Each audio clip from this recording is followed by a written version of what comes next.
Well, hey, everybody. Welcome back to another exciting new type of way that we're doing the show.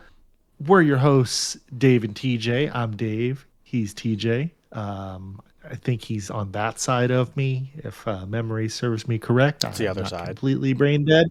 It's the other side. Other side jackass, like the Stone Cold Steve Austin shirt. We He's can that we away. can fuse like in Dragon Ball one day if we get it right, but that's something to focus on in the future.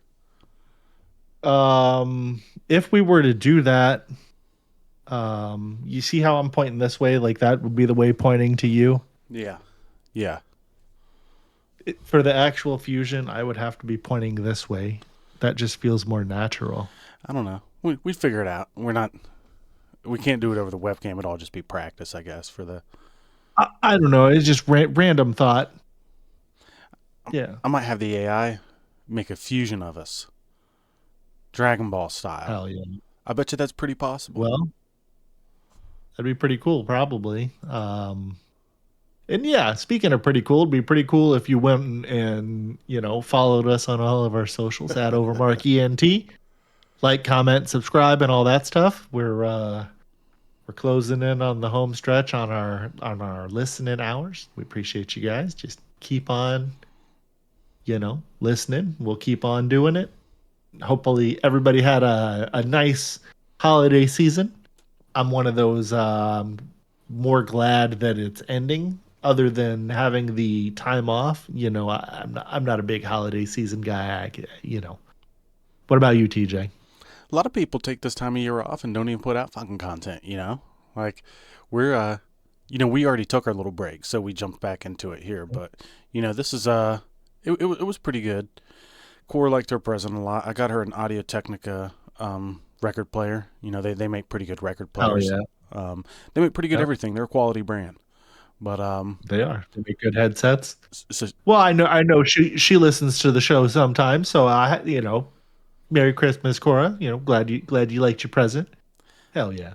yeah, she had a kind of a cheaper one, so she had to set the head herself and do all that stuff. This one, it's automatic. You put it on there, it does everything. And she actually has some pretty nice little bookcase speakers, like little 2.1 setup. They're like edifiers. I forget the exact one. They're like ones that I used to use, but they're pretty nice. So overall, she's got a nice above average setup for her record player. And yeah, I'm glad. I was listening to it the other day, and I'm not really. She was listening to Mac Miller, and it's not a musician that I'm too crazy about, but it sounded amazing. And it was Mac Miller. Um, it's some I he's passed away now. Something happened to him, but anyways, Oh, yeah, it was it sounded very high quality. He uses a lot of different range in his music. It sounds like it was an easy thing to kind of sound like quality of what the hardware put out, and it sounded great. And yeah, she got me like. There's actually a couple things here, but you're not gonna be able to see it. Like, um, I'm pointing at one. It's like a little Sonic arcade thing. You're not gonna be able to see it too well there. Um, I'm trying to look. There's she got me this Hot Wheels thing. Uh, she got me this like Pokemon um thing too, but I'm having a hard time seeing it on there. I generally have a hard time remembering or seeing anything, but it was a pretty good Christmas. Nika's coming over this upcoming weekend, so then she'll be able to open up her presents and see the stuff that we got her, which she should like it. We went to I think I told you this, but we went to go see Anaconda, which came out on Christmas. It's been a while since I've been to the movies on Christmas, but a lot of people do that. It's like a big thing, but this wasn't really a horror. I saw Django Unchained was the last Christmas movie that So I saw. this was a comedy starring Jack Black and Paul Rudd, and it was pretty good. I Okay. liked it. It got really shit on by IGN. That's the only rating that I saw. I think it's not looking too good on Rotten Tomatoes, but either way, I liked it. It's the kind of movies that I like. I mean, like if Jack Black's a pretty funny guy. I was talking to my dad earlier today. It's like, isn't it funny that Hollywood hasn't produced a younger like a replacement for Jack Black yet? There's a lot of these guys in entertainment that haven't been replaced yet. Like you figure like a younger guy would have came up, but nobody wants to see nobody new. They just want to see these same motherfuckers they've been watching forever. Yeah, it's weird. We're kind of maybe that's partially our generation's fault. Who knows? I don't know either. I just noticed that on a lot of these movies, it's the same guys that we've been watching. On the music, it's the same guys. The people making the games, it's the same fucking guy. You know, it's I guess it was like that in entertainment and stuff always for a long time, like the 30s, 40s, 50s, 60s, 70s, like we're in a different decade, so like I think it's probably always been this way. We just notice it now. well, Maybe not to this extent because, there were constantly a stream of new entertainers coming out to entertain you, and now it's kind of like you know I don't know, maybe I wonder what the deal with that is. Because think about when you're younger, it feels like there was like a stream of new things constantly coming out trying to get you to buy it or consume it or whatever, right? well, all these like, I mean, this doesn't hold up true 100%. There are musicians that have like crossed the path into like being like people that are going to be timeless and everything. But like there was Yeah, a shit ton of musicians that during our time popped up and are huge and just some of the biggest musicians ever. And you think about today, it's like there's not nearly as many. But like I was sticking with kind of the acting thing. Like I that's mean true. I mean fuck, Arnold Schwarzenegger still hasn't been replaced and he doesn't do movies anymore. They did his The slots Rock. just that's not the same thing. It's just Uh, not. You know, and Arnold Schwarzenegger's like a 1 out of 1. The Rock could try as much yeah. as but that goes both ways. Arnold Schwarzenegger's not The Rock, and The Rock's not Schwarzenegger. But when it comes to like the 80s and 90s action flick and shit, like that's fucking Arnold Schwarzenegger, and no one's ever gonna duplicate the hit after hit after hit after hit of action movies that he did, because everything he did back then was like a fucking knocked it out of the park. Almost everything. The next closest person that you could say would be like Stallone, but I don't even think that Stallone's movies had the success that Arnold's did, the action ones. I mean, I love Rocky, don't get me wrong. Stallone wrote all his stuff though. His was a little bit more like self-made, all that. So that I think that's a Yeah. different in a way, and I think both of them are easily admirable feats. It's just a different world. Completely different world these days. Entertainment's more accessible. I mean, it's funny in a way. Like you're competing, like these big multi-billion-dollar media franchises, are competing with people like you and me. Obviously way more successful versions of you and me that have been doing this and have it down. But like that's never been a thing before. So it's everything's different. Yeah. I guess it's fair to Well, say. Go ahead. maybe we'll talk about Rocky and stuff at some point on here. Fucking We, love we those both like movies, man. Rocky a lot. My Yeah. dog's named Rocky. Oh yeah. Cora didn't know that that's who the dog was named after. She thought it was the fucking Rock, and I'm like, nah, I hate to break the news to you. Hey, no, it's a Rocky. I was a big fan of those movies growing up. I just loved watching them. Had them on VHS, watch They them over would and over again. I watched the shit out of them with my dad, and then I'm sure you remember, like in the 90s and early 2000s, it was pretty much never not on a Turner channel. Like they were just always showing the Rocky movies on TNT. Yeah, they were. It was good shit. Um, Yep. I'd go visit my dad on the weekends, and we would just watch Rocky the whole weekend. I didn't like It'd be on Saturday and Sunday. I didn't like Rambo as much as I like Rocky.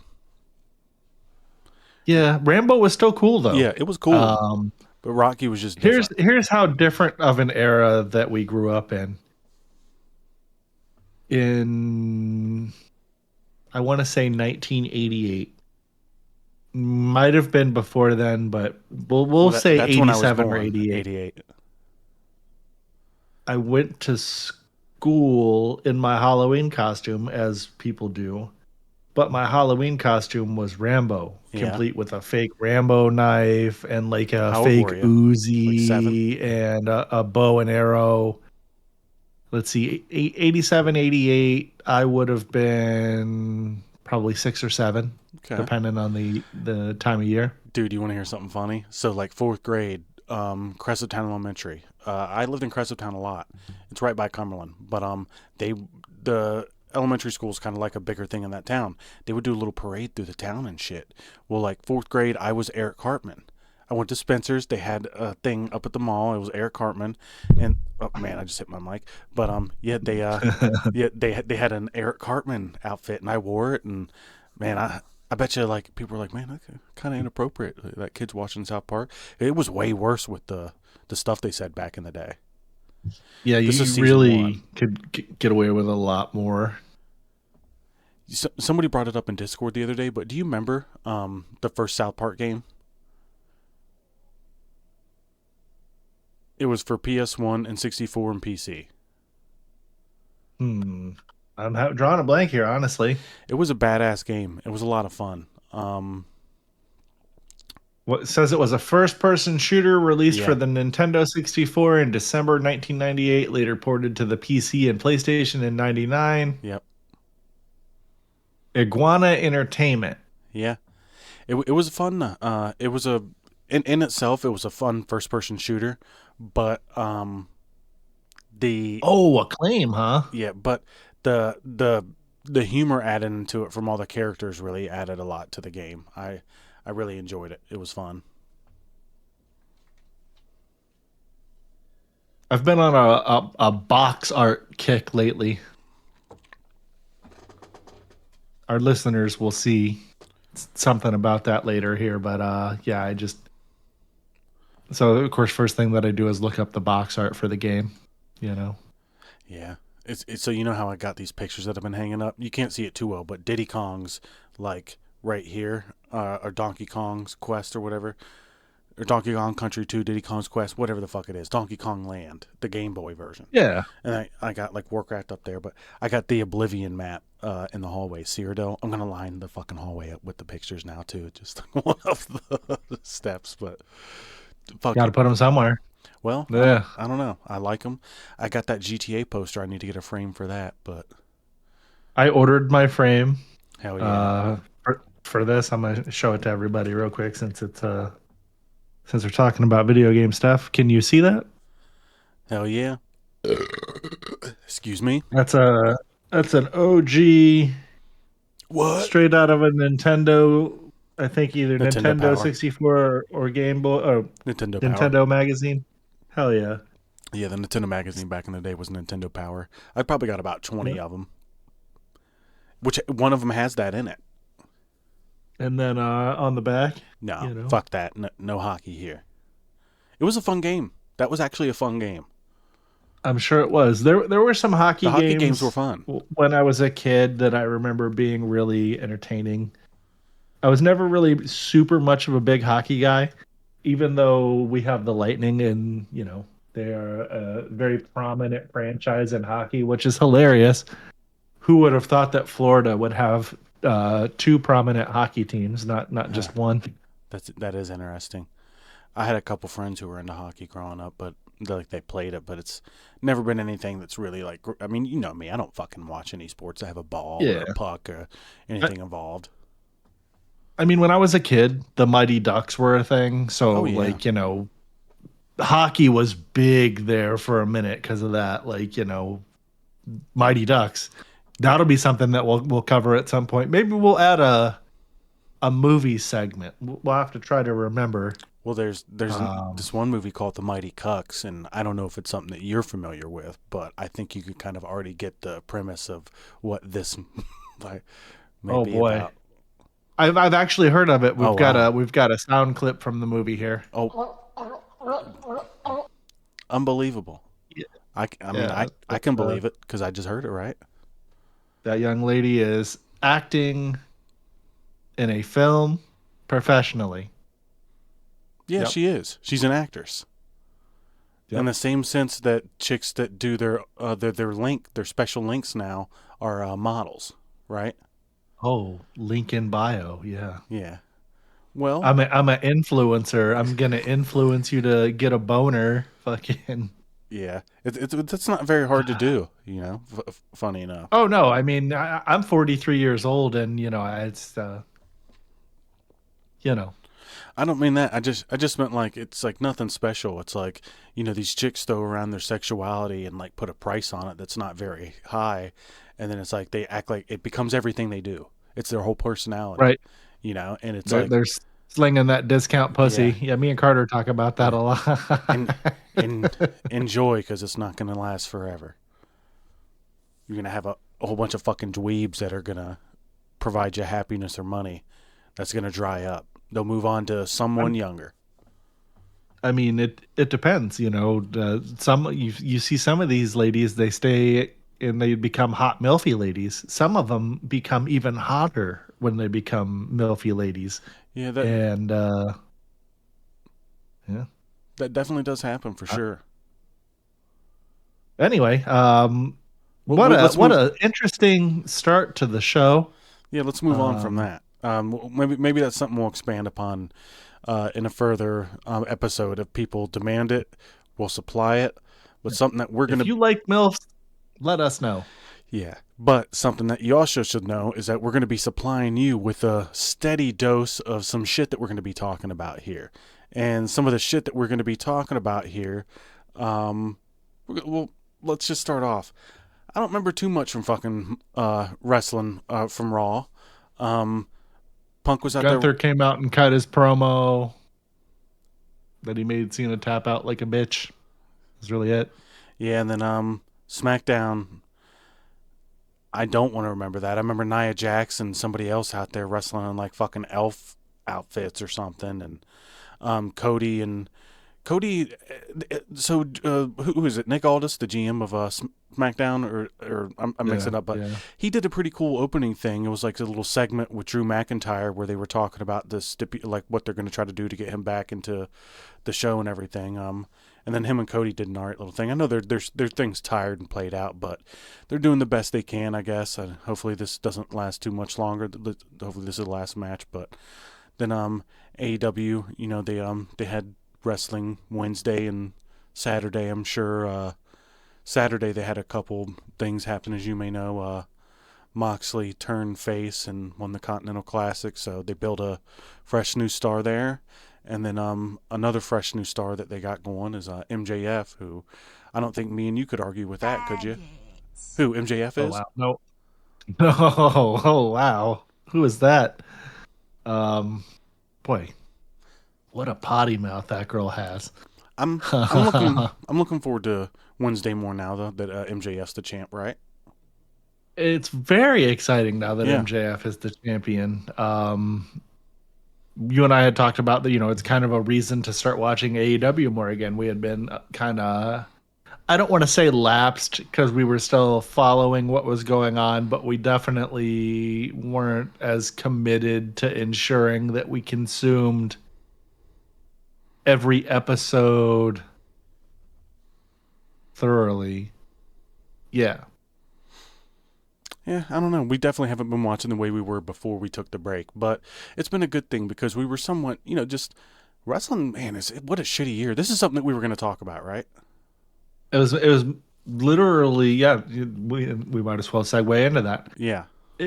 Wrestling was so bad this year that it Yeah. was starting to make me not like wrestling again. Between that and I'm not going to blame the show because I enjoy doing the show, but between that and how much wrestling that we were, Yeah, quote consuming. unquote, obligating ourselves to consume, um, it was a bit much. And when it was at the level of not good that it was at for a lot of the time, it was exhausting. I would think is a good way to frame it. What do you think?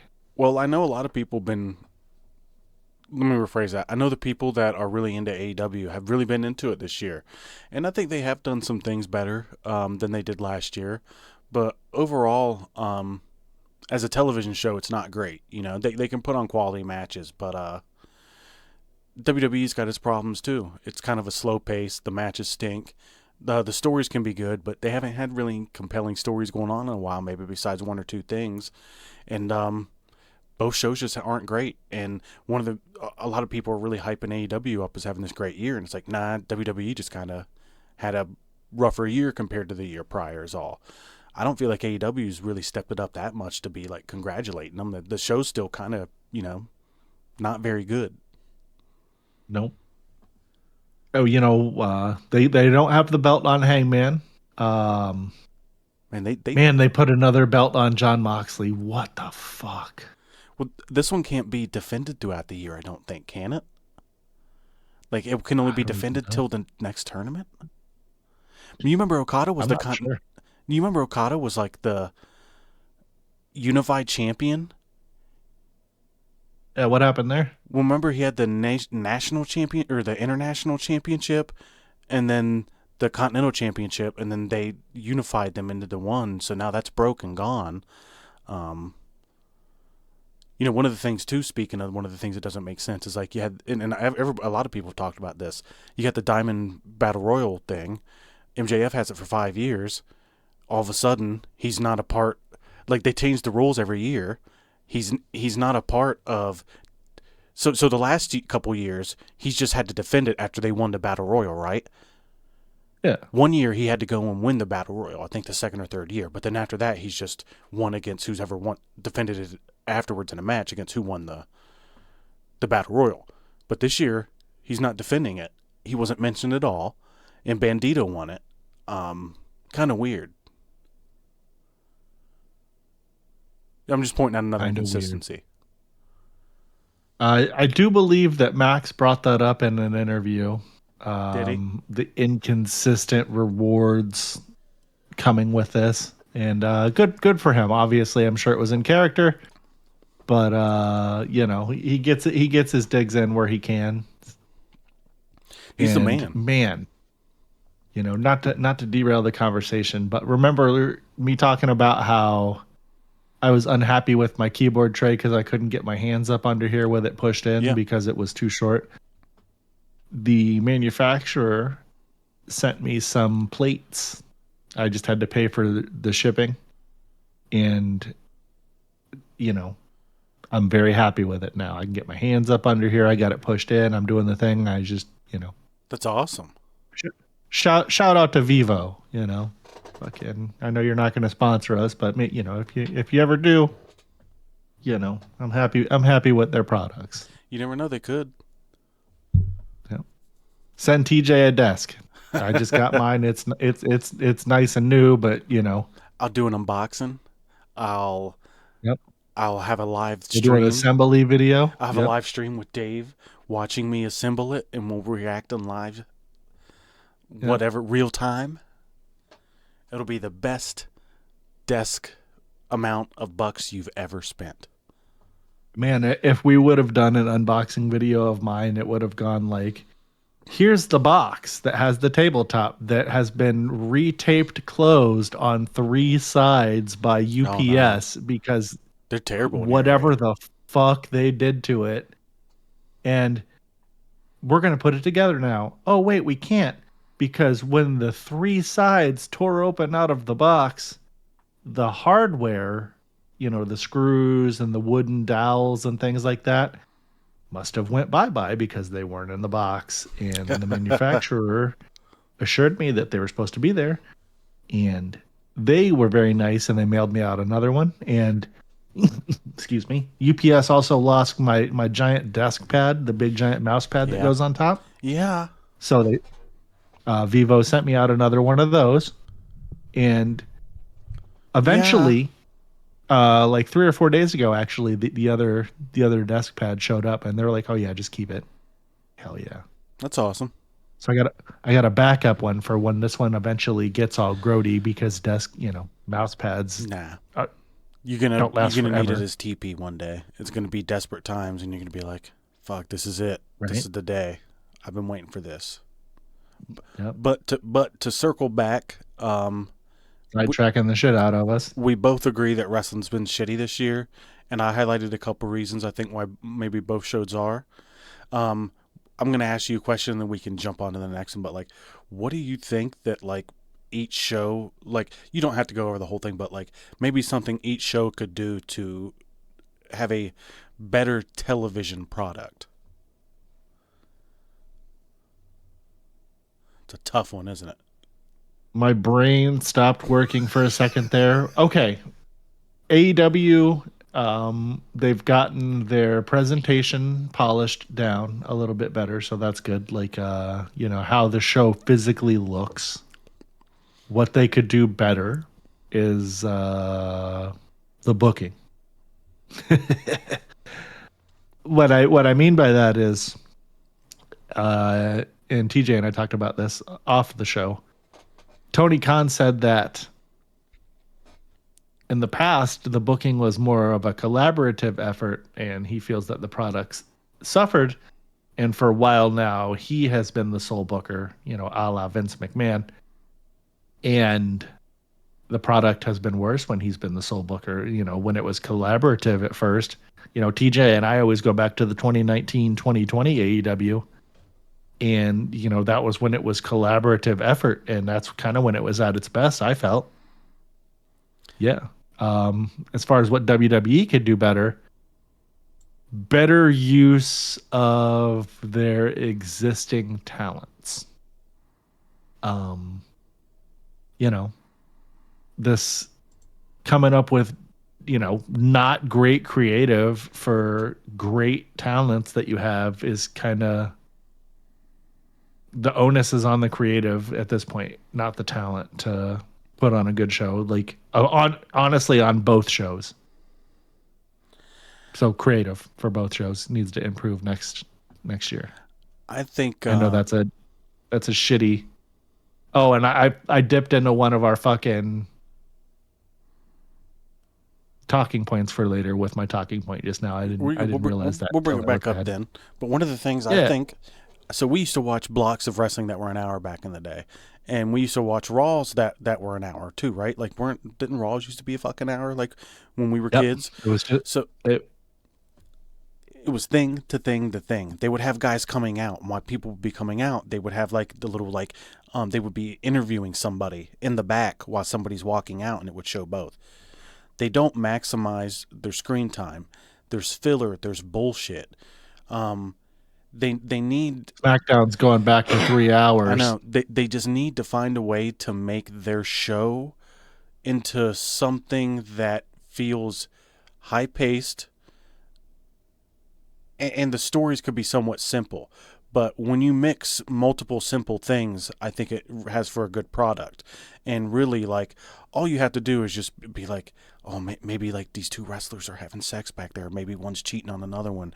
I mean, I know it's stupid, but did you just add these stupid little angles? Like, that's what that Dom and Rhea and Liv thing works so well. And like, just things have to be on the line, and generally it has to be more than a fucking tournament. But what do I know? We don't need to get into this too much, though. We're not fucking bookers. No. We're armchair fucking bookers. And at best. Yeah, and we've never claimed to fucking be experts. We're just sharing our opinion. Speaking of armchairs, though, we've got nice armchairs. Yeah. Not sponsored by Secret Labs or Razor, but hopefully someday, secretlabs.com, razor.com, for all of your exciting chair and computer accessory needs. Give us sponsorships, please. Well, we're asking. I wish, man, that would be awesome. You're trying to hook us up one day. Hey, one listen, day we're gonna get one. Anytime that I think of the stuff when we're doing the show, I'm gonna bring it up because listen, the worst thing that can happen is nothing. That's true. Nothing's already happening, so just put it out there in the ether. Maybe somebody from one of these fine, reputable brands, or even another brand that we haven't yet mentioned, Black Light. Other ones are escaping me right now, but there are plenty of other chair and peripheral manufacturers out there. Circling back to Secret Labs, though, if you guys want to send TJ and I the Ottomans, we'll do unboxings and reviews, and we'll do like a live, like I'll unbox mine while TJ unboxes his, and we'll do it live. It'd be cool. We'll do it live. Fuck it. Yep. We'll do it live. We sure will. We sure will. And I don't have that one queued up elsewise. It's somewhere. Yeah, I can't find it. It's too late. The time has passed. Well, also speaking of the time has passed, you see all this stuff with Mick Foley. You know, he ended up saying that like he's done with WWE because of old Donald Clump. And Yeah, go ahead. yeah. Listen, I love Mick.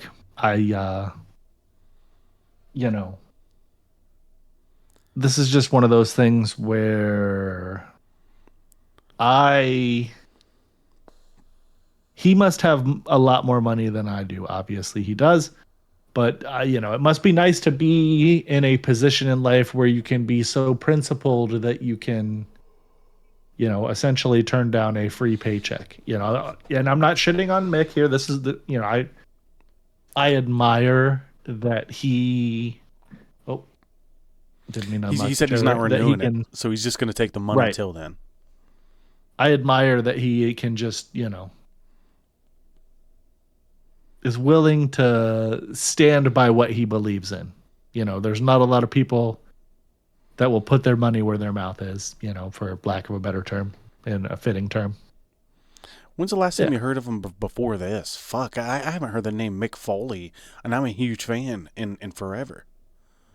I mean, I randomly you hear about him talking about something, or I mean, the last real big Mick Foley news was the few years back when he was campaigning to do his last match, and then the doctors told him to not do it, and then it was not happening. Yeah, Mick Foley's the man. I'm sure I've told you this before, Mick. But I had this one friend. She grew up. She was around the Cresaptown area, and she ended up getting murdered. But oh no! Yeah, by her what the fuck? Yeah, by her father's children. Like she ended up leaving him, was still pregnant, and then she left him while she was still pregnant, like I just said. And she went over to talk to him one time, and he ended up killing her.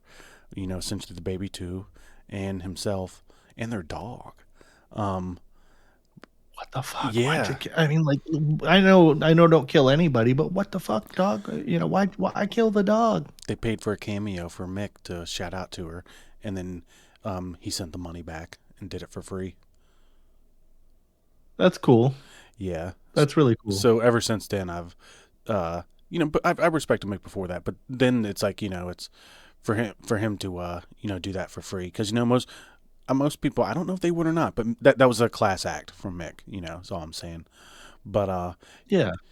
She loved wrestling. She would come over, and she was one of the only females I've ever met that I could talk wrestling with. And she was like watching everything. She would try to talk to me about NXT. It's like, I'm not watching that fucking shit. This was like 2019, 2018, around then. Oh shit! Yeah. That's when NXT was really good. Like a lot of the people that you're watching on the main event roster now were main event NXT then. But yeah. Moving on to a nicer topic though, or the same topic but finishing it off. I was just gonna say, it's like I really don't fucking give a fuck about Mick Foley's political views at all. Like you said, I congratulate him on sticking his ground, and if that's what he wants to do, that's cool. But maybe he's just using this platform to say fuck you, Donald Trump. But in the end, I guess see you when you pop up in AEW. Well, yeah, that was one of the other notes that we have here. Like, he's free, that he could fucking, once this is up, like, we could potentially actually see him turn up in AEW. Yeah, I'm sure. And he would be another person in a short list that you could say worked in, WCW, WWF, ECW, TNA. All of them. Literally all of the modern promotions, like the modern majors. Acha. That stuff, that noise he always made. Acha. Yeah. He's like that weird breathing noise. He was fucking. He's a great wrestler, man. His promos. The little screech that he used to do, like the.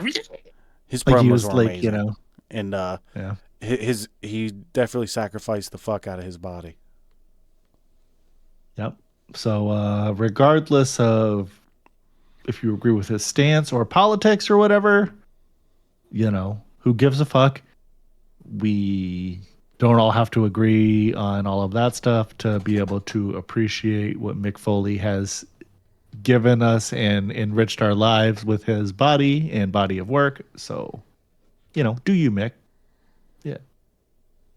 I think my wire here may have a short in it. Oh, well, that's not good. But speaking of not good. I just don't think it's plugged in all the way, maybe. Or maybe not. I don't know. Whatever. You can lead us on. Well, yep. Circling back to not good. We have Ric Flair out here doing some fucking pretty goofy cameos, and I instantly swore at the start of the segment, so this one will get fucked over on YouTube. I'll just swear again.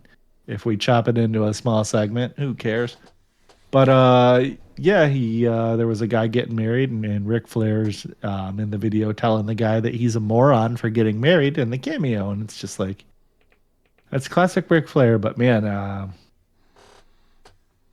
I feel like his behavior has become increasingly not great over the last 5 or so years. You want me to tell you something? Maybe something happened during COVID to him. Anyway, yeah, tell me.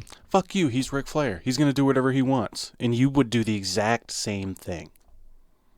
Yeah. I how many times have I been on Discord with you driving down the highway telling you, if I was fucking had Magneto powers, I'd arm fucking sweep the lane of traffic out of my way.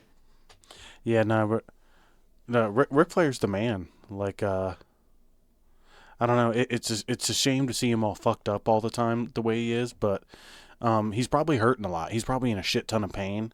He's old. All his friends are dead. So, you tell me if what he's doing is wrong or right. And if I was thinking about how many times has Ric Flair been divorced? 4 times?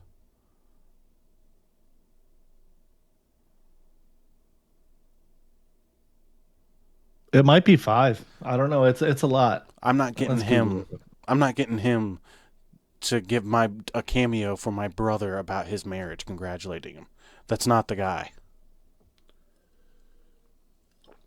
That still doesn't excuse him for being drunk. He's been married 5 times. That doesn't excuse him for being drunk during the thing, though.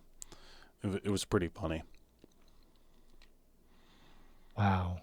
That's crazy. Yeah, I thought that was... And then go ahead. The lady that he's with now, he married in 2018, and they separated in 2024, Wendy. And then they got back together. Yeah. Yeah. He pretty much helped raise some of her younger kids. Yep. You imagine being raised by Rick. It's like, yeah, oh, here's my fucking stepdad over here. And then it's fucking Rick over there. Could you imagine him taking her to somewhere to her friends, to the mall, and it's Rick driving, and it's just what the fuck? What's Ric Flair doing here? She's like, oh, that's my stepdad. It's oh, this is awesome. I get up in that front seat and be like, Nature Boy, where are you going to take us today? Fuck with him. Hell yeah. Start chopping him. Oh shit! No! You don't chop me. No, we had a freeze watch just issued. What's going on here? For Florida? For Wednesday, December 31st at 1 a.m. Eastern Standard Time. That doesn't happen a lot, does it? No.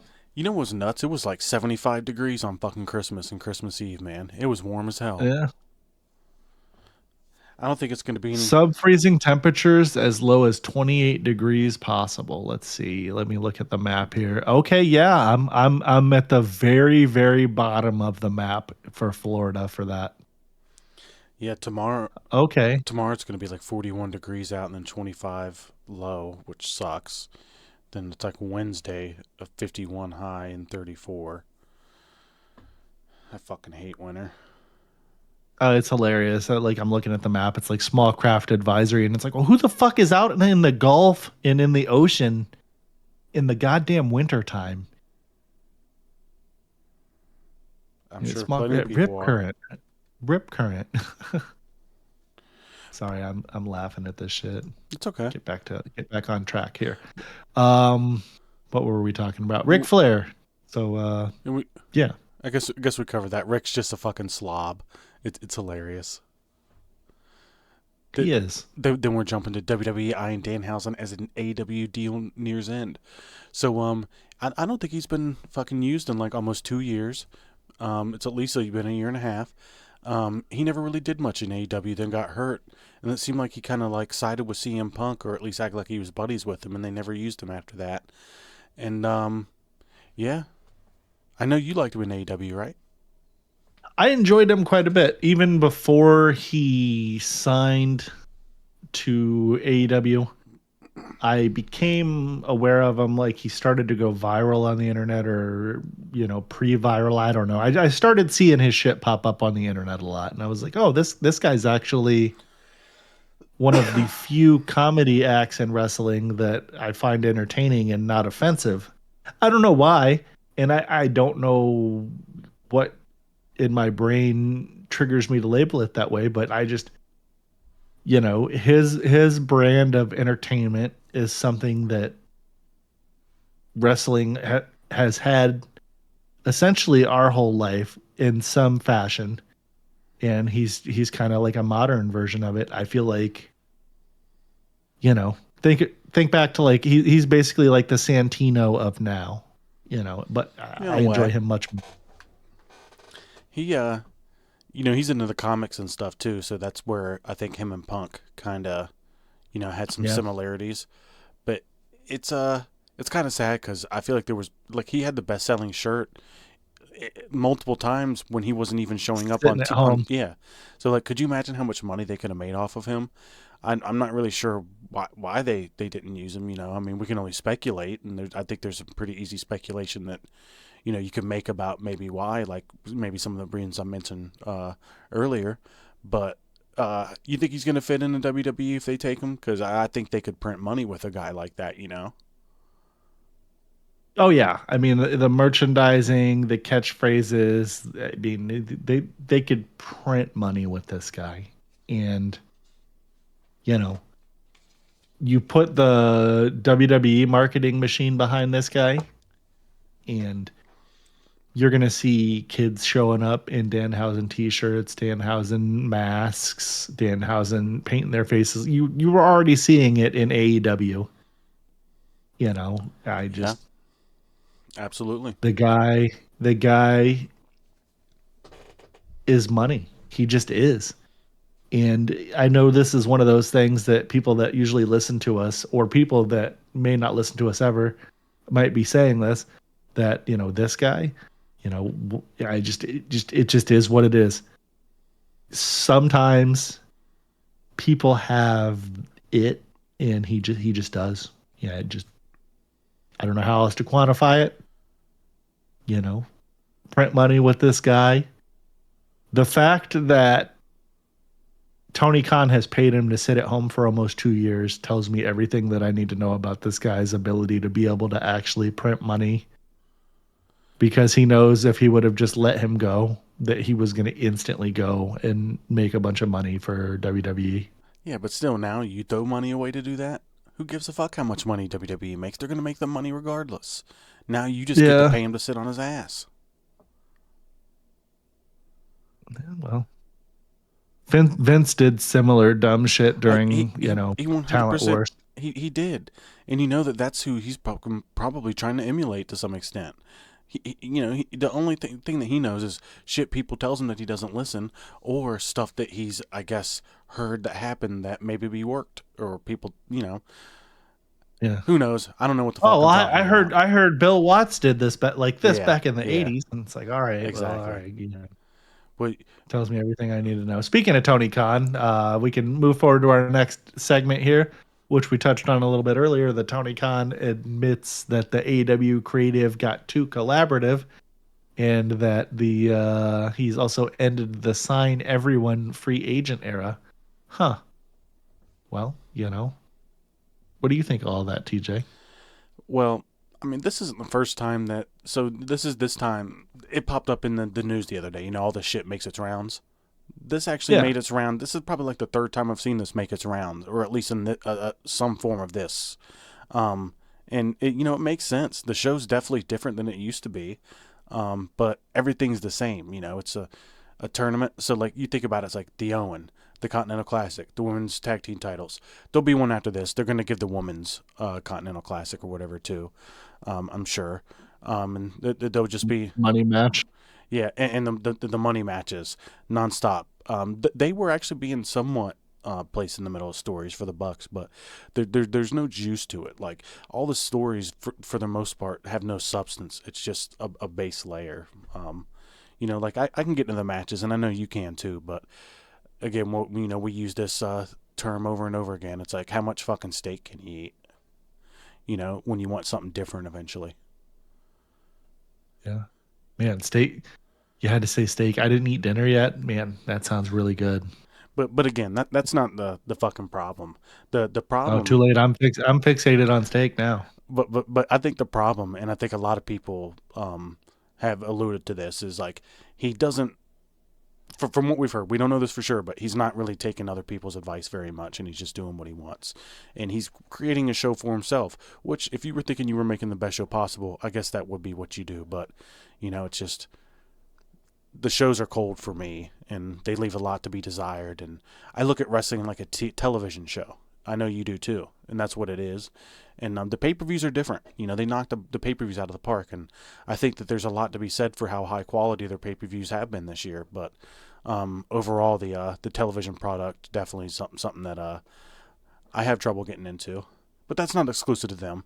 WWE has a lot of improvements that they can do on their television too, but they've put out a better television product than them more recently. So kind of leave that at that. I'm still thinking about steak. Oh damn! Like a big, like a New York strip. How many nights do you think Tony Khan eats steak? 0. As many as he wants. Hopefully, so 0. As many as he wants. Yeah, he's eating chicken nuggets and fries. Like a prime rib or a New York strip. I know a lot of people shit on the New York strip. I like it because it's just all meat and no fat, and a twice baked potato. But we didn't touch one corn. thing, and what we were just talking about, the part where he talks about he's signing people differently. He's not just signing everybody from WWE. He's being more selective, and he is being more selective. But I mean, just take an example. So like you look at Josh Alexander, the guy, TNA, pretty high level TNA guy, and he comes over, and what does Josh Alexander do when he comes over to AEW? It's a question. Job guy, mid card. Job guy. How many times have you seen him win on TV this year in like a singles match? Not many. Once. It's been one fucking time. He lost his debut. You remember that? Yeah. I just want to take a minute and say fuck this guy, by the way. Regal put out a statement criticizing one of the moves and the neck thing and talking about his thing, and then Piper Niven, who I'm not necessarily a fan of, made her comment about it, kind of like, What'd she say? Essentially backing up what Regal said insofar as like, does she know? Being careful. I mean, she's hurt. She knows. She can't do those. Might moves. never wrestle again. She can't do. Yeah, those I understand moves. that. But anyway, the point remains. He had some kind of smart-assy comment about it and was dismissive of Regal. And fuck you, dude. What have you done in the business compared to fucking Regal? You're a retard. Fucking your gimmick sucks. Who was it? You, the guy you were just talking about. Fucking I lost. I can't remember his name right now. God damn it. I can't either. Knight. What, LA Knight? Knight, right? No, the guy that came from TNA to fucking... Oh, Josh Alexander? Yeah. Oh yeah, fucking fuck him. How about that? His headgear looks fucking stupid, and so does his head without the headgear on, because you're used to it then. Does that add to the conversation? Yeah, so here's what so that I can directly quote. Piper Niven her response in supporting Regal was the line between "but I feel fine" and "I just want to feel okay again" is horrifically thin, and you have zero idea how close you are teetering on the edge of it. Please take heed, my darlings. And then Josh Alexander comes in like with some kind of smart-assy gif that he posted, and he's like, "Hot take: wrestling is dangerous. Sincerely, Josh Alexander." Like, Kyle Fletcher's not going to be fucking wrestling. Like, he's going to be like Kenny Omega, like falling apart at 40, you know? yeah. So Josh Alexander, fuck you, dude. You're an idiot. No, let him do his You thing. haven't accomplished. Who are we?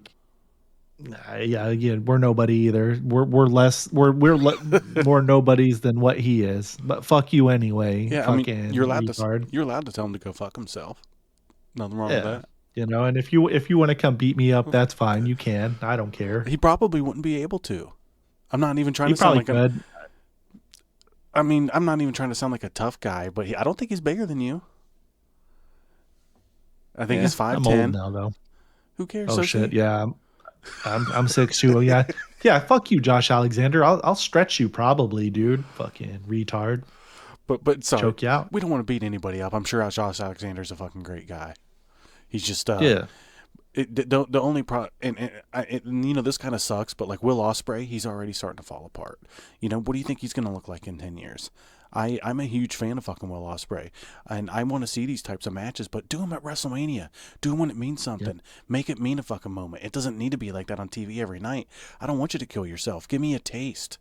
You know, there's a reason why they sold out fucking like over and over again back in the day, and it wasn't based off their wrestling. It was just based off fucking their characters and the way that they gave you small taste of the shit, and you eventually got what you wanted. But I don't know. That's a conversation for another time too. So what we were going to talk about AEW's TV situation a little bit. So you know, this is based off the whole Warner Brothers Discovery being bought, right? You know, Netflix, yep. Paramount, looking like it's going to be Netflix. Paramount still aggressively bidding. This isn't over yet, but I think it probably will end up going to Netflix because it seems like that's who the preferred buyer is being rumored to be, right? It does seem that way, yeah. So Tony was saying that they're locked into their deal no matter what. But, you know, he's not a lawyer. I'm not really sure what that means. I'm sure that he'll be fine, and nobody would really remove him anyways.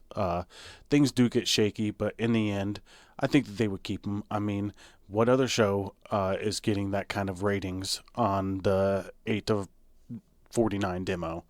They're not number one, but they're up there every Wednesday. I don't think they're the worst in the world. They're just not going to be able to demand WWE money and all is all, which is no. Who can?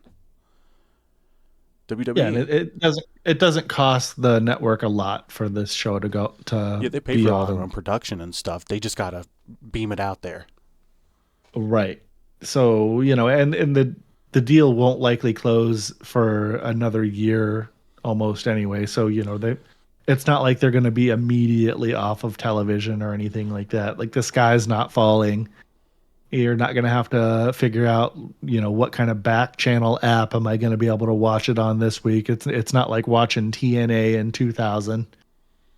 Which we will be able to watch. 2001. They're having their first show, I think. Is it January 5th or whatever on AMC? Is that the name of the channel? That should be pretty cool. Look that up, and I'll talk about this for a second. But, I mean, you know, it's the same with WWE. You see them hauling those trucks around everywhere they go. That's the big cost in doing these live shows and touring and stuff. And AEW, just like WWE, does all that themselves. So, in that sense, and they're doing all their own camera, all that shit. The network doesn't have to provide that stuff. So, like you said, that does work out in AEW's favor. But it still is money in a company that is doing terrible. Hasn't made money in a very long time.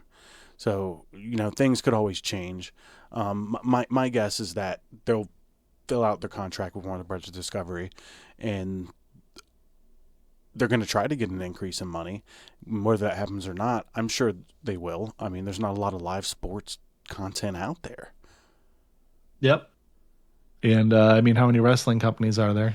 You know, that are vying for TV deals that are actual viable television products. 3. 4 now. Yeah. TNA, by the way, is TNA their first show on AMC, Thursday Night Impact, January 15th, 2026, We'll watch. from the Curtis Culwell Center in Dallas Fort Worth Arena at 9 p.m. Eastern time. So I bet you AJ will be there. well, I would bet that we probably see AJ a few times in TNA next year. Based on that, they're saying that, next year is AJ's last year. Yeah, he's got to at least get this over with. Gunther's got a long list of guys that he's gonna have to ship on out. Man, the amount of guys that they could have him, even if he doesn't retire them, potentially retire them, AJ, Yeah. Jericho, even though Yeah. Jericho would just be coming Yeah. back, so he would probably be later, Yeah. but still, I mean, there's a lot. Yeah, Gunther's like the made man right now. The legend killer of the 2020s. But yeah, let's wrapping up on what we were talking about. So in Tony Khan's words, AEW isn't getting dumped, the deal wasn't collapsing, and this is just a media company restructuring. Happens all the time. Not necessarily, because this is pretty huge and probably one of the biggest media acquisitions ever, I believe. But I would really like them to lean Paramount's direction, because Netflix doesn't need all that content and they're plenty fine, and Paramount needs more content, and I think it would very much benefit your value for Paramount and a more even distribution of the media platform percentage of the pie out there. But what do I know, right? I was seeing this meme that's like, I can't wait until all of the streaming companies come together and form a great new thing called cable. Yeah, it's gonna happen again one day. Oh yeah, we're on the cycle. Yeah, we definitely. And I got are. news for you. So what do you want to do? The watch along another one? Yeah, we'll hit that next episode. Sounds good. That's a long one. Yep. Sorry everybody, we're no MMA watch along this week. Not that we're going to do an MMA watch along every week. We can do a talk. But, we can do a segment. I can pull one out my ass. This next segment is going to be a long one, and I'd like to eat dinner before 9 o'clock. So this only take like a minute. But basically, so how we're getting the UFC, what is it? UFC 324. So that's going to be happening. Oh, what the fuck? Sorry. Well, while he's figuring that out, Anthony Joshua was involved in a car accident. I saw. Is not in great condition right now. I think 2 people are gone. That's nuts, because I don't know if you remember, but after Francis Ngannou boxed Anthony Joshua, the same thing happened to him, and he ended up like a child passing. So it's like super strange, but we'll talk about that another time. Let's not trigger anything that might get this be like, all messed up on the channel algorithm thing. But yeah, and we're still in the big break before the Paramount Plus, because we were just talking about this before the first card of the year, January 24th, 2026. So that's going to be early. These cards are starting at 9 p.m. like we were saying. We're going to keep harping this out a little bit, because it's going to be a big, once the card happens, we're going to have like a big reveal, or not reveal, but we'll have like a big blowout segment for it, or whatever is what I was going to say. So that's really all that I was going to talk about. And we can move on to the next one. But overall, I'm definitely looking forward to diving into MMA more.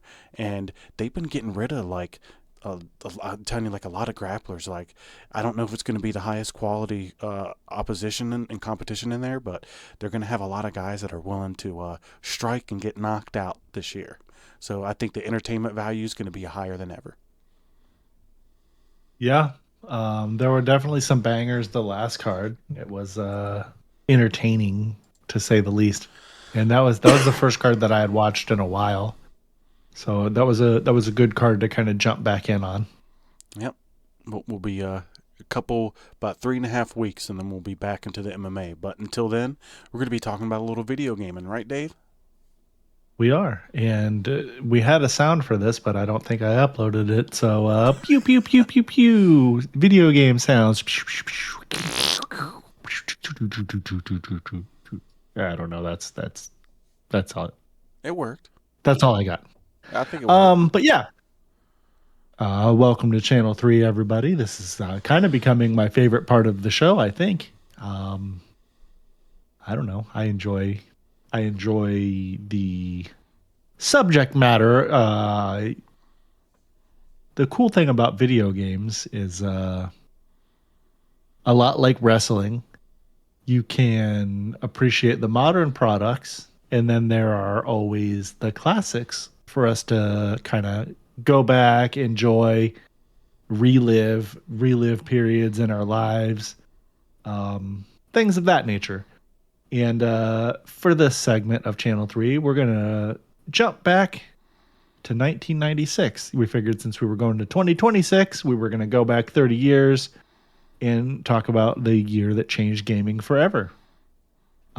This is the year that gaming stopped experimenting and kind of started to set and define what would become the modern rule set for gaming, essentially. Genres are locked in, controls are standardized. I can't say that word for some reason. Standardized.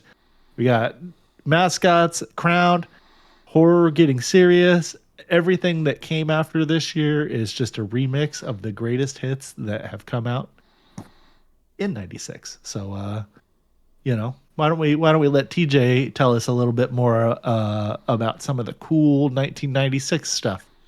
Well, it was funny, like in 1996, I was ready for 3D, like I wanted to get away from these 2D games. And Yes. it's, the 2D games would lure me back, that's a timeless classic. You just, as a time, especially as a child, you're growing up with the games. So as the games are maturing and the technology's evolving, I'm maturing too. So it's like it's a weird dynamic in like what I'm into, what's changing, but mainly like it's the technology. The technology is maturing faster than I am as a child. So I go from these 2D games to this 3D. I had Super Mario that year when it released. I got it for Christmas that year. It was something else, man. I also had Wave Race 64. We may have talked about this a little bit the other day in a very small, minuscule detail, but these games. It's funny because there's not going to be another group of kids that are going to be able to experience the bridge, like when they're not going to be able to experience the first 3D genre of gaming. That was us, like that's not going to happen for them. I don't know what they're going to experience as a first, but it isn't going to be what we did. They're not going Going to be like that mind chip shit that Elon Musk is trying to do. Because, I mean, it can't even be VR at this point because Yeah. VR was invented when we were kids. Yeah, but I mean, you know what I mean? Like we got to experience all these things and change and mature with it as it went along. And like Super Mario 64 is one of my favorite games ever. But it wasn't just but that for the 64 that defined their 3D gaming. But I mean, when it came to 3D platforming, that's the game. Wave Race 64, it was smooth as fuck. And then later that year, they ended up launching Killer Instinct Gold, which is a badass fighting game. Cruis'n World USA, Star Wars Shadows of the Empire, which was badass. I played that thing all the fucking time. So it was a good year. And I know that there was a lot of other types of games that you ended up playing that maybe you want to talk about a little bit. Cruis'n USA, that was a really fun one. Badass. That was a really, really fun one. Hell yeah. Me and the friends, we spent a lot of time playing that at the movie theater. That was one that they had, the arcade machine at the movie theater, and then obviously we played it on the N64 a lot. Man, Resident Evil came out in 1996. Literally, inventing the survival horror genre. It didn't exist before then. So, that came from then. Tomb Raider came out. Cinematic character driven gaming arrives. Before then, it wasn't really, this is the dawn of 3D gaming. Quake, kind of true 3D first person shooter with online multiplayer. I've played so much Quake. That was, like we had Wolfenstein before that. We had Doom before that. They weren't nearly as fast paced as Quake. Right. Quake was the first that had the online multiplayer and like that. Surge. Any first Surge, Up All Night, Quake, online, like you gotta got that Surge, remember, for the fucking online. Oh yeah. Dude, My favorite soda of all time. I really wish that it would come back. I follow something on Facebook. It's some kind of Surge cult, and they did manage to get it Coke to bring it back for a while there. I'm sure you remember a few years ago when it They make came it in other back. countries. It was literally through that Facebook group's efforts that they Yeah. got them to bring them back. So that's pretty cool. This stuff doesn't taste too great. Like Mountain Dew's better in every way. It is. Cool story about Surge, and since we're talking about 1996, this is applicable. We would It'd be Friday, right? And me, my homie Lance, Jesse, Carlton, and Chaz, we would all pool our allowance money. Like everybody mowed lawns and did whatever shit through the week. We would go up to the gas station, which was at the corner of Moon Lake Road and Banbury in Newport Richey, Florida. A Don't give out too much shithole of a information. place. And that's fine. I'm just joking. I live in Florida. Anyway, um, we would go up there and we'd get like a case of Surge and just like junk food, Slim Jims, gas station cheeses, fucking Little Debbie's, you know, any kind of junk food that a teenage boy in 1996 would want that you could get at a gas station, we were getting. They had a sub shop in there called Sobix Subs. So I would get like a meatball sub. The other guys would get whatever kind of subs that they got. I was big on the meatball sub then. And we would go back to the house and play GoldenEye until the sun came up and our stomachs hurt from what we called surge poisoning because we had drank so much surge. Great memories. Yeah, that stuff would fuck you up, man. It had so much sugar in it. It definitely left you pretty hyped up. Like I used to drink it a lot back in the day. My grandfather would get me. He had cases of it and be in his garage, and he wouldn't Fuck let me yeah. go through it fast. But he knew I liked the Surge a lot. But yeah, it's what else? Crash Bandicoot definitely became like the mascot. That kind of it wasn't like set in stone, but when you thought about PlayStation, that's kind of the guy that popped in your brain. Shout out to my mom and Kevin. Man, they, Kevin who? obviously, Kevin is His last the name. gentleman that was our neighbor What's his last name? when I was growing up. Padada. I'll dox him. He don't care. No, Um, I already did in my brain. oh, okay. I got a But microchip in my head the other day. oh, nice, nice. But yeah, I mean, they love Crash Bandicoot, and like when the little mask thing it comes out, that's like the power up, and it's like ooga booga or whatever. They used to call it the oh my god, like oh we're getting the oh my god. I don't know, random shit that you think of. Umanaka. The the next game on this list is a personal favorite of mine, and I'm sure TJ's as well. I spent many a days in 1996 skipping school with my 100-foot telephone cord dragged from the computer room. People used to have computer rooms back in the 90s. From the computer room to the kitchen where the phone line was plugged into the phone so that I could skip school and play the first Diablo.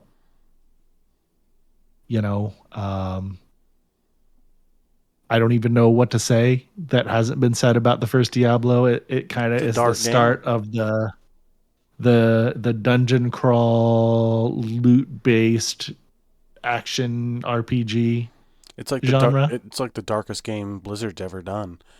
Like Yep. they had all kinds of fucked up stories and like scenery and shit that happened in the game, and it was a lot of fun. I remember seeing Diablo for the first time. It's like such a big deal. You're like, there's that motherfucker. Yep. Was it the The Amazon in that game? Was that the I think that was the second one. The first two, who was the like ranger or like the archer person in the first one? maybe I always played barbarian, so I don't know. I was even playing warrior back then. I mean, why wouldn't you? They're fun. Oh, dude, the barb was so good. My friends and I, when that second one came out, We played it so much. And then, when we were grown-ups, we all got a house together. And It's a I Rogan one. want to say it was 2002 or 2003. Florida had 4 hurricanes. Like, it was like every other week. You know what I'm saying? Like, we got Yeah. hurricaned, a lot. There was literally 4 of them Yeah. within like 6 weeks, 7 weeks, something like that. So, you know, my homies and I would just hole up at the house and just fucking LAN party it up, and we'd just be playing Diablo 2. Diablo 2 was fucking amazing. I enjoyed that game a lot, but just the tone of Diablo 1 was darker than Diablo 2. It Like, was. it was one of the darkest games ever. And then, we got Duke Nukem 3D after that. Duke Nukem 3D was a lot of fun. Um, Yeah. I don't think I like Duke Nukem 3D as much as Quake, but I mean, obviously the multiplayer component wasn't as big, so Yeah. it wouldn't hold you as much. And then we had Tekken 2, which was pretty fun 3D player fighting game. That genre I was mean, blowing up. Tekken 2, again, maybe this is just because of when it came out in my lifetime, but I consider that to be one of the best fighting games. Like, that's I'll put it in my top 10. I don't know what my top 5 is off the top of my head, but I can't confidently say that it's immediately in there. So we'll say that that's in the top 10 of fighting games of all time, without question. Mine's skewed. I really like the Dead or Alive games, so probably like the fourth one and then the third one for me. Like those games are a lot of fun. I really wish Hell yeah. they would put the fourth one on PC, but doesn't seem like that's gonna happen. But what else we got? So we got the Game Boy Pocket ended up coming out that year. Well, we skipped Street Fighter but Alpha. yeah, Oh no, let's go back. Street Fighter Alpha 2. we'll circle back. That game's fucking amazing. It's literally like, until the Guilty Gear games came out, it was kind of like perfected the 2D fighter. I mean, somehow they managed to cram it all onto a Super Nintendo cartridge, in addition to it being on PlayStation and Nintendo 64 and Saturn. Yeah, so the Saturn version was nuts. You could had the little the Genesis cart in the back of the Saturn. That was a Yeah, memory cartridge thing, so you could end up putting like 8 more megabytes of memory and have higher definition textures. So like you could have like the best version of this game out on the Saturn. The Saturn was it was as amazing. close to the arcade Yeah, version. That's right. I remember that. the Saturn for That's 2D awesome. for 2D sprites was fucking amazing. Like it was the 32X. Yep. It was two of those on one Wow. console. Yeah. So for the Sega Japan and North America, do you know anything about them? Not really. Oh man, I could go on a fucking rant. They didn't get along. That's one of the reasons why the company didn't work. That's a conversation for Maybe we another. should do that for a episode. If you can remember, um, we can get into Sega's history and stuff, and then talk about how they that Fallout went down. But that'd be cool. I love Sega. I love their arcade. We'll talk about that in a second too. But yeah, Street Fighter Alpha, amazing fucking game. The Saturn in general had the best version of a lot of 2D fighting games at the time. But we'll jump into what I was talking about a second ago, and that's the Game Boy Pocket, which was the second iteration of the original Game Boy, the first revision of it. It was a smaller version. I had one. Mine was Yep. blue. This is the first thing that I played Pokemon on, which we kind of skipped over earlier, but Pokemon Red and Blue. Oh, red and blue. Yeah, we sure did. Well, this came out in Japan. We didn't get it till two years later over here in the U.S. in '98. I believe that was the year.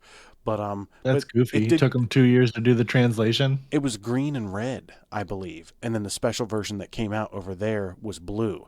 The first Pokemon green and red that came out was completely different versions than the one that we got. They had different sprites, and overall it was just not a completely different game. It was almost identical, but there was just some every it was just the basically a beta version of the game compared to what we got. A lot of changes. Yeah. It was the same base game, but it was way more refined. And then they refined it even further with the Pikachu Yellow version. But I could go on and on about Red and Blue. I fucking love those games. I know them like the back of my head. I played them a lot this year. I think I said that earlier. That may be the most hours that I have in any game. Sorry, I got hiccups. Is Pokemon Blue. I got a lot of Pokemon to level 100, and that takes a ton of time. But anyways, the Sega Netlink for Saturn came out, so that was their online thing that they did, which is pretty badass. You know, all those consoles were doing that. First online console, if I remember correctly. Um, Sega was ahead of the game on a lot of shit. well, I'm not sure if they're the first online console, but all the other consoles, all they had was a channel. I think this was the actual browser. So it was the first console that you could browse the internet with, I believe. Browsers? Actually, the N64 had something to do that. Um, the N64 had something you could put on top of the cartridge thing, some weird add-on, I believe. But overall, the Sega Netlink, it didn't last. None of Sega's online stuff did. I mean, the Dreamcast was the first console that launched with online capabilities out of the box, and that didn't work out. It's funny. I'm pointing at it now. That's actually a Dreamcast modem that I have on my desk over there. That's the dial-up one. Awesome. So I have the broadband modem down on my Dreamcast. So I have the regular the dial-up one, sitting right there. Yeah. But anyways, and the Sega Model 3 came out this year. That was the arcade cabinets I was talking about. They shared the same guts basically as a Saturn would, but a way better version. And then also the Tamagotchi came out this year, which I think we all have a little bit of experience with those, right? Yep. The little keep it alive thing in your pocket. Hey, Yep. they made a comeback this year.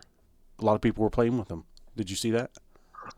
No, but it makes sense. What's old is new again a lot of times. And I remember when I was young and people used to say that it would drive me crazy. But shit really is cyclical. I'm finding as I get older, it's amazing that all of this time you hear older people tell you these things, and you're like, yeah, whatever, man. And then you get older, and you're like, oh shit, they knew what Yeah, they it were talking happens. about. Yeah. Yeah. There's a certain point where you realize like, oh fuck, man, I wish I would have listened to these people. They knew they knew.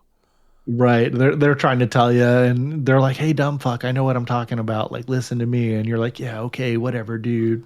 And then they're Dumbass. like, "Oh, yeah, you don't know it'll be different for me." And they're like, "Yeah, yeah, it's never been different in the history of anybody, fucking retard." But yeah, anyway, circling back, we got Two D the versus three the D. 2D games. Yeah, the 2D games in '96 are pretty close to flawless. We had a lot of good ones. They had the formula down, We is what had you're saying? Yeah, yeah, they knew what they were doing by then. They had been doing it for a while. The early 3D games had some stuff that was clumsy and clunky, but very revolutionary. Now, I got a good question here for you, TJ. Would you rather play a perfect 2D game? I know my answer to this one already, or a groundbreaking but awkward 3D one? I don't know. It depends on how big it is, but if it's a big, expansive game, the 3D one just for exploration's sake, because I'm really into exploration, and if you want to like go back to the child mindset of me that played some of these games, like we were talking when we matured with the technology, I would, the internet wasn't as widely as accessible back then, so you would end up learning all this shit on your own through exploration, and you would Yeah. be more curious, and your imagination would fill some of the gaps with these graphics back in the day because they weren't crazy good. So I don't know. That's a tough one, but man, if it's a game like A Link to the Past, then it might be like that. I mean, it's a tough one. I'd probably go with the 3D one, but there's some 2D games out there that are so fucking perfect that it's like, what you're not losing anything out on whatever. Yeah, like you mentioned, A Link to the Past. That's Link to the Past is probably about as perfect a 3D game as you get. Chrono Yeah, Trigger, Final Fantasy 3, 6, whatever you want to call it. It was 6 here when we were kids. I mean, So fuck. fuck off. Chrono Trigger, it's like you don't even need to qualify that in any type of term of a game. It just you should just play that if you haven't. Like it's a fucking amazing game. I mean, since we're talking about 96, came out in 96, by the way. What? Mario Oh, RPG also. No, I think it was 95 actually. Mario RPG came out in 96 though. Yeah, that was a pretty fun game. They ended up remaking it for the Switch. I never ended up playing the remake. I want to at some point, but I bought it for my nephew, and he didn't play it. the kids don't play RPGs these days. Yeah. You would I was like, it's Mario, buddy. Uncle Cheese loved this game when he was growing up. He's like, what was the phrase he said? Oh, this is boring to me. That's what he said. While he was playing it. I wanted to slap the shit out of him. I was like, Did he say little that while he was motherfucker. playing it, No, or he said that when he he he, saw he, the? di- he didn't play it for very long. Because there's the beginning where there's all the story and you got to keep Yeah, advancing, press the button and read a get through little all the bit. dialogue and shit. Yeah, he was instantly not feeling it. Maybe when he's a little older, because I think he was probably like 5 or 6 when I got him that. Because what, it come out like 2 years ago. I think he just turned 7. So you know, maybe when he's like 9 or 10, we'll revisit that one. Because I mean, 96, I would have been like 13, 14. So, perfect age for RPGs. Yeah, kids these days are so lucky they have such a vast content of games to play. I think a lot of them don't appreciate it, or that they can't even wrap their minds around it. But yeah, like we were saying, there was a lot of genres though that were created this year, or that in '96. Like we were talking Resident Evil, it's the survival horror, the loot RPG with Diablo, Quake with the modern FPS multiplayer, and the 3D platforming with Mario 64. Um, but it's funny, Mario 64, the Super Mario 64, they didn't. The GameCube, I wouldn't call a direct sequel. Like it obviously was, but it had the backpack. There wasn't like a pure gameplay sequel to Mario 64. I feel like until like Galaxy, which was like such a long time down the road. But They're weird like that. It's just like there wasn't a real pure gameplay sequel to Super Mario World. There was the yeah, second one yep, where you're the weird colored Yoshis with the little baby Marios, and I had that game. I played it. I beat it, but Yoshi's Island. did not did not hold it with with the same That reverence that first one.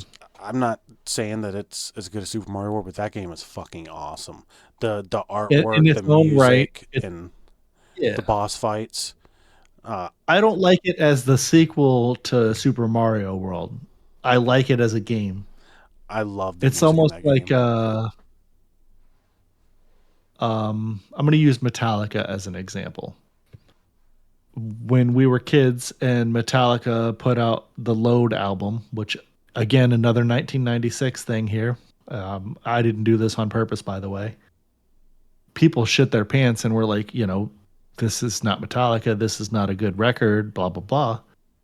And objectively, obviously now you go back and listen to it, it's a good record. But if a different band that wasn't Metallica put out that record at the time, people would have been stoked on it. Like it's a good fucking record. But because Metallica put it out, they had that weight of everything that had come before it. So, yeah, I tell you what, man, I forgot the this, point of why I was making that point. But yeah, this microphone with the Overmark Entertainment logo sure looks nice. yeah, it shows up really well on your camera there. Yeah. Like I was telling you before the show, it makes the sticker look almost better than it does in person. Which, by the way, folks, not to probably make a mess here. Hopefully not. I still have quite a bit of these. So if folks want to hit us up on the Instagram, we'll mail you some stickers out. No charge. We'll just So throw some stickers in an envelope and send them on out to you. one At thing I wanted to add, OverMark. one thing I wanted to ask you though, Dave, before I forget, before we close this up, is like, are we doing our year-end awards next episode? Are we doing the end year wrap-up stuff, or what did you? Sure. Yeah. expect some kind of year-end something from us next episode. Yes. All right, that sounds good. So, what is it? So by the next time we did this, it'll already be the new year, but it doesn't matter. Plenty of people put their awards out after the new year. So you can be expecting that from us. We don't even have a format down yet, but we'll come up with one together. It'll be the OverMark format, and deal with it because it'll be our shit. Are we going to vote on it together, or are we going to have our separate ones, or we don't know yet?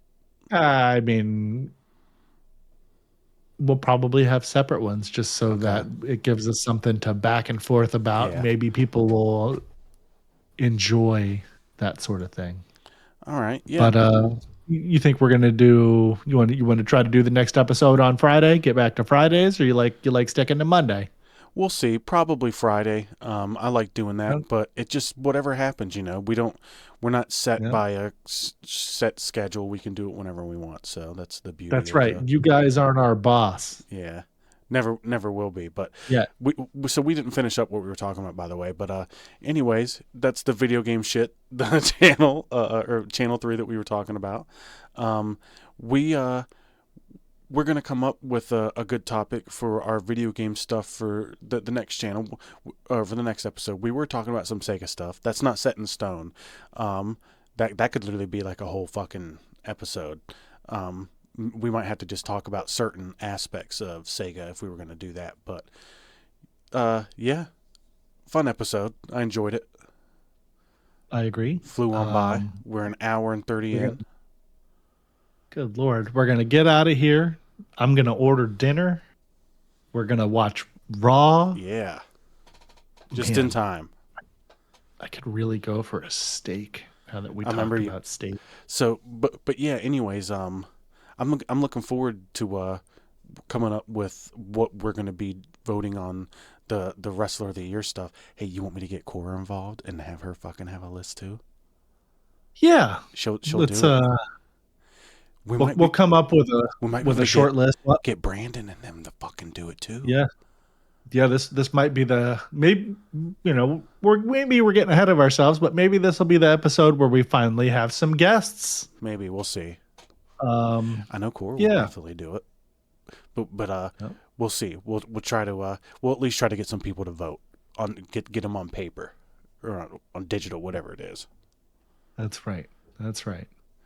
But yeah, so we'll have to figure out what we want our year-end questions and lists to be, and then we'll disseminate them, and then we got to wrap it up. I got to take a fucking number 2 real bad.